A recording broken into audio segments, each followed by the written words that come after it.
നമസ്കാരം. വാഴഗ്രാമിലേക്ക് വീണ്ടും സ്വാഗതം. ഇത് പെരും പടലി.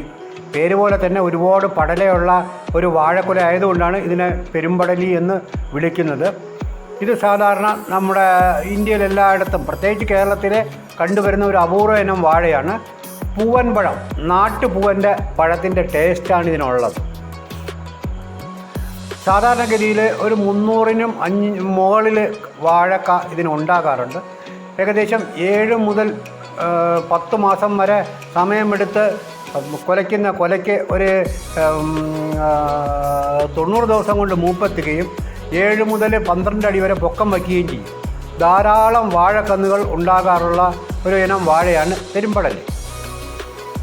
ഇതിന് ചില സ്ഥലങ്ങളിൽ ആയിരങ്കാ പൂവൻ എന്നും അറിയപ്പെടുന്നുണ്ട്. നമുക്ക് മറ്റൊരു വാഴ വിശേഷവുമായിട്ട് വീണ്ടും കാണാം. അതുവരെ നന്ദി, നമസ്കാരം.